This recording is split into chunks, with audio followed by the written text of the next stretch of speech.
இச்சபோர்ட் சினிமாவில் இந்த இப்படியான விஷயம் வந்து பார்க்கப்பட முடியும் பார்த்திங்கன்னா ஒரு பிரேக்கிங்கான செம ஷாக்கிங்கான ஒரு நியூஸ் அப்படின்னு நான் சொல்லணும். ஸோ தமிழ் சினிமா இண்டஸ்ட்ரி மட்டும் இல்லாமல் இந்தியன் சினிமா இண்டஸ்ட்ரியே வந்து இன்றைக்கி பயங்கரமாக வந்து ஃபீல் பண்ணக்கூடிய ஒரு நாள் அப்படின்னு நான் சொல்லணும். ஸோ நம்ம விஜயகாந்த் சார் வந்து பார்த்திங்கன்னா இப்போ கொஞ்சம் நேரத்துக்கு முன்னாடி வந்து இறந்துட்டார் அப்படிங்கிற ஒரு செய்தியை வந்து நம்மளால் வந்து கேள்விப்பட முடியுது. ஸோ நம்ம விஜயகாந்த் சாருக்கு வந்து 71 வயசு ஆகுது.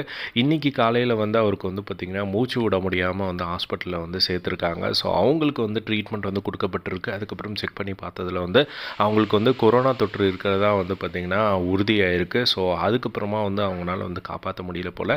இப்போ கொஞ்சம் நேரத்துக்கு முன்னாடி நியூஸ் சேனல்ஸில் எல்லா இடங்கள்லையும் வந்து நம்மளால் பார்க்க முடியுது. ஸோ விஜயகாந்த் சார் இறந்துட்டார் அப்படிங்கிற ஒரு செய்தியை வந்து நம்மளால் வந்து பார்க்க முடியுது. ஸோ அந்த நியூஸை கேட்ட உடனே வந்து பார்த்திங்கன்னா ரொம்ப ஷாக்கிங்காக இருக்குது அப்படின்னு நான் சொல்லணும். ஏன்னா விஜயகாந்த் சார் வந்து பார்த்திங்கன்னா ரொம்ப கஷ்டப்பட்டுட்டு இருந்தார். கடந்த ஒரு சில வருடங்களாக வந்து பார்த்திங்கன்னா அவரால் சுத்தமாக வந்து முடியவே இல்லை. ஸோ சுகர் இருக்கிறனால வந்து நிறைய ட்ரீட்மெண்ட்ஸ் வந்து போயிட்டு இருந்தார். அதே மாதிரி அவரோட ஸ்பீச் கேட்குறதுக்காக அவ்வளோ பேர் வந்து வெயிட் பண்ணிகிட்டு இருந்தாங்க.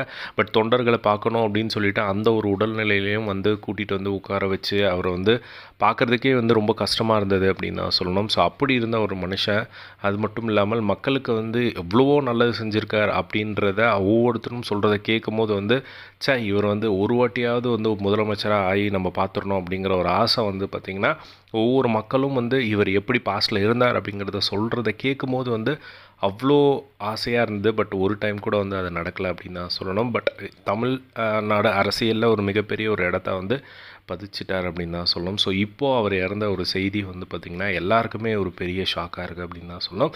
ஸோ கண்டிப்பாக அவரோட ஆத்மா சாந்தியடைய நம்ம எல்லாருமே வந்து ப்ரே பண்ணிப்போம்.